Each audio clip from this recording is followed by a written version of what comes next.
ಶ್ರದ್ಧಾ ವಿಶ್ವಾಸರೂಪಿಣೋ ಯಾಭ್ಯಾಂ ವಿನಾ ನ ಪಶ್ಯಂತೆ ಸಿದ್ಧಾಃ ಸ್ವಾಂತಸ್ಥಮೀಶ್ವರಂ.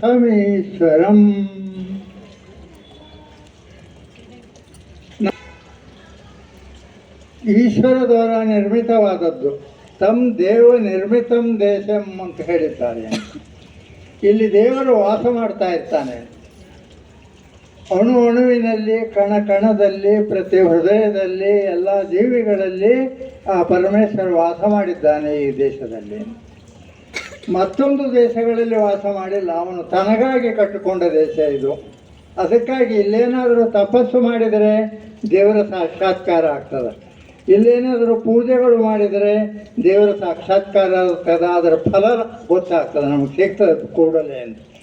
ಯಾರಾದರೂ ತಪಸ್ಸು ಬೇರೆ ದೇಶದಲ್ಲಿ ಹೋಗಿ ಮಾಡಿದರೆ ಆಗೋದಿಲ್ಲ. ಅಮೇರಿಕಾದಾಗ ಹೋಗಿ ಯಾರೂ ತಪಸ್ಸು ಮಾಡಿಲ್ಲ. ಯುರೋಪಿನಲ್ಲಿ ಹೋಗಿ ಯಾರೂ ತಪಸ್ಸು, ಉತ್ಸವಗಳಲ್ಲಿ ತ್ಯಾಗ, ತಪಸ್ಸು, ಬಲಿದಾನ, ದಾನ ಇವೆಲ್ಲ ಇರ್ತಾವಂತ. ಒಂದು ಹೊರದೇಶದಲ್ಲಿ ನಡೆದಂಥ ಕಾರ್ಯಕ್ರಮ ಹೇಗಿರುತ್ತೆ ಅಂತ ಒಂದು ಉದಾಹರಣೆ. ಅವರು 1 ವರ್ಷದ ಅವಧಿಯಲ್ಲಿ ದೇಹವನ್ನು ಚೆನ್ನಾಗಿ ಬೆಳೆಸಿಕೊಂಡು ಬಂದವರಿಗೆ ಬಹುಮತಿ ಕೊಡ್ತೀವಿ ಅಂಥೇಳಿ ಡಿಕ್ಲೇರ್ ಮಾಡಿದ. ಶುರುವಾಯಿತು. ಹೆಚ್ಚು ದಪ್ಪಾಗಬೇಕು, ಬಹುಮತಿ ಪಡಿಬೇಕು. ಅದಕ್ಕಾಗಿ ಏನೇನು ಪ್ರಯತ್ನ ಮಾಡಿದರು, ಕಂಡದ್ದೆಲ್ಲ ತಿನ್ನಲಿಕ್ಕೆ ಶುರು ಮಾಡಿದರು. ಹಗಲು ಇರುಳು ತಿನ್ನುವುದೇ ತಿನ್ನುವುದೇ ತಿನ್ನುವುದೇ ತಿನ್ನುವುದೇ ತಿನ್ನುವುದೇ. ಏನು ತಿಂದರೆ ದಂಬ ಆಗ್ತೀವಿ? ಎಮ್ಮಿನ ನೋಡಿದರು, ಅದೇನು ತಿಂತದೋ ನೋಡಿ ಅದನ್ನೆಲ್ಲ ತಿನ್ಲಿಕ್ಕೆ ಶುರು ಮಾಡಿದರು. ಎಮ್ಮೆ ಹಿತ್ತಲಕ್ಕೆ ಮರಳು ಅಂತ ಹೇಳ್ತಾರಲ್ಲ, ಹಾಗೆಲ್ಲ ಕಂಡದ್ದೆಲ್ಲ ತಿಂದರು. ಅವರು ತಿಂದು ದಪ್ಪ ಆಗ್ಲಿಕ್ಕೆ ಹಚ್ಚಿದ್ರು. ಇನ್ನೂ ನೋಡಿದ್ರು, ಆನೆ ಏನು ತಿಂತದ ಅದನ್ನು ನೋಡಿದ್ರು, ಕತ್ತೆ ಏನು ತಿಂತದ ಅದನ್ನು ನೋಡಿದರು. ಹುಲ್ಲು ತಿನ್ನೋದು, ಸೆಕ್ಕು ತಿನ್ನೋದು ಎಲ್ಲ ತಿಂದು ತಿಂದು ತಿಂದು ದಪ್ಪಾಗಿ ತಯಾರಾಗಿ ಆ ದಿವಸ ಬಂತು, ಪ್ರದರ್ಶನದ ದಿನ. ಅಲ್ಲೆಲ್ಲ ಒಂದು ಗೇಟ್ ಮಾಡಿದರು ಅವರು. ಆ ಗೇಟಿನಲ್ಲಿ ಸರಳವಾಗಿ ಬಂದವರನ್ನು ದಬ್ಬಿ ಬಿಡ್ತಿದ್ರು ಪಕ್ಕಕ್ಕೆ.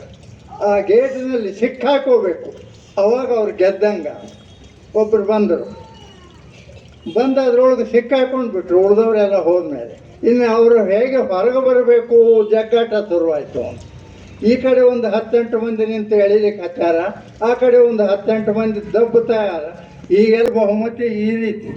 ಇಲ್ಲಿ ನಮಗೆ ಮಕ್ಕಳಿಗೆ ರಂಗೋಲಿ ಹಾಕಿದ್ರೆ, ಕಲಾ ಪ್ರದರ್ಶನ ಮಾಡಿದ್ರೆ, ನಾಟ್ಯ ಪ್ರದರ್ಶನ ಮಾಡಿದ್ರೆ, ಸಂಗೀತ ಪ್ರದರ್ಶನ ಮಾಡಿದ್ರೆ ಇವರಿಗೆ ನಾವು ಬಹುಮತಿ ಕೊಡ್ತೀವಿ. ಇದು ನಮ್ಮ ಸಂಸ್ಕೃತಿ. ನಮ್ಮ ದೇಶದ ಸಂಸ್ಕೃತಿ ಮೇಲೆ ಹೊಟ್ಟೆ ಕಿಚ್ಚುಪಟ್ಟು ಅನೇಕ ದೇಶಗಳು ದಾಳಿ ಮಾಡ್ತಾ ಇದ್ದಾವೆ, ಈಗಲೂ ಮಾಡ್ತಾ ಇವೆ. ಆ ದಾಳಿಯಲ್ಲಿ ನಾವು ಎದುರಿಸ್ಕೊಂಡು ಧೈರ್ಯದಿಂದ ನಿಂತು ಹೊಡೆದಾಟ ಮಾಡಿ 2000 ವರ್ಷಗಳಿಂದ ಹೋರಾಟ ಸಾಗಿಸಿ ಇವತ್ತು ಗೆದ್ದು ನಿಂತು ಮತ್ತೆ ಗಣಪತಿ ಪೂಜೆ ಮಾಡ್ತಾ ಇದ್ದೇವೆ ಅಂತ. ಇದು ಭಾರತೀಯರ ವಿಜಯ, ಭಕ್ತಿಯ ವಿಜಯ ಅಂತ. ನಮ್ಮ ದೇಶದ ಜೀವಾಳು ಭಕ್ತಿ. ಇದೇ ನಮ್ಮ ಸಂಪತ್ತು, ಇದೇ ನಮ್ಮ ಆಸ್ತಿ, ಇದೇ ನಮ್ಮ ವಾರಸತ್ವ. ಅದಕ್ಕಾಗಿ ನಾವು ಹೋರಾಡ್ತಾ ಇದ್ದೇವೆ. ಈ ನಮ್ಮ ಕಾರ್ಯಕ್ರಮಗಳು, ಈ ಉತ್ಸಾಹದ ವಾತಾವರಣ, ಇದನ್ನೆಲ್ಲ ನೋಡಿ ದೇವತೆಗಳು ಆಕಾಶದಲ್ಲಿ ಬಂದು ಧನ್ಯಾನರ ಭಾರತ ಭೂಮಿ ಭಾಗೆ, ಧನ್ಯಾನರ ಭಾರತ ಭೂಮಿ ಭಾಗೆ ಅಂತ ಹೊಗಳ್ತಾ ಇರ್ತಾರೆ. ಹೂಮಳೆಗಾರ ಬಿತ್ತು ಮಳೆ ನಾವೆಲ್ಲ ಅನುಭವಿಸಿದೆವು. ಇದು ದೇವರ ಮೆಚ್ಚುಗೆಯ ಫಲ. ನಮ್ಮ ದೇಶದ ಮಾತ್ರ ಸಲ್ಲುತ್ತದೆ ಅಂತ ಹೇಳಬೇಕಾಗಿದೆ. ಅದನ್ನು ನಾವು ಮತ್ತೆ ಕಾಪಾಡಿಕೊಂಡು ಹೋಗೋಣ. ಇವತ್ತಿನ ಪರಿಸ್ಥಿತಿಯಲ್ಲಿ ಉಳಿಸ್ಕೋಬೇಕಾಗಿದ್ದು ಸಂಸ್ಕೃತಿ ನಿಮ್ಮೆಲ್ಲರ ಜವಾಬ್ದಾರಿ, ನಮ್ಮೆಲ್ಲರ ಜವಾಬ್ದಾರಿ. ಅದನ್ನು ಕಾಪಾಡಿಕೊಂಡು ಹೋಗೋಣ. ದೇಶದ ಸಂಸ್ಕೃತಿಯೇ ಜೀವಾಳ. ಇದು ಉಳಿದರೆ ಜಗತ್ತು ಉಳಿತದೆ, ನಮ್ಮ ದೇಶ ಉಳಿದರೆ. ಯಾಕೆಂದರೆ ನಾವು ಯಾರಿಗೂ ಕೆಟ್ಟ ಮಾಡಲಿಕ್ಕೆ ಹೋಗಿಲ್ಲ. ನಮ್ಮ ಜೀವನದಲ್ಲಿ ಯಾರ ಮೇಲೂ ನಾವು ಆಕ್ರಮಣ ಮಾಡಲಿಕ್ಕೆ ಹೋಗಿಲ್ಲ. ಎಲ್ಲರ ಮೇಲೆ ಬಯಸ್ತೀವಿ, ಎಲ್ಲರ ಹಿತವನ್ನೇ ಬಯಸ್ತೀವಿ. ಸರ್ವೇ ಜನಾಃ ಸುಖಿನಃ ಸಂತು, ಸರ್ವೇ ಸಂತು ನಿರಾಮಯಾಃ, ಸರ್ವೇ ಭದ್ರಾಣಿ ಪಶ್ಯಂತು, ಮಾ ಕಶ್ಚಿತ್ ದುಃಖ ಭಾಗ್ ಭವೇತ್. ಇದು ನಮ್ಮ ದೇವರೆದುರಿಗೆ ಬೇಡಿಕೊಳ್ಳುವ ಪ್ರಾರ್ಥನಾ.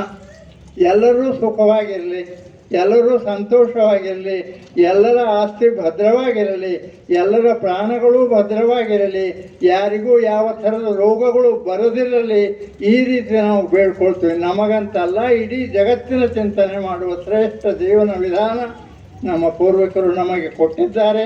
ಅದನ್ನು ನಾವು ಕಾಪಾಡಿಕೊಂಡು ಹೋಗೋಣ. ಜಗತ್ತಿನ ಉದ್ಧಾರಕ್ಕಾಗಿ ಭಗವಂತನ ಪ್ರಾರ್ಥನೆ ಮಾಡೋಣ.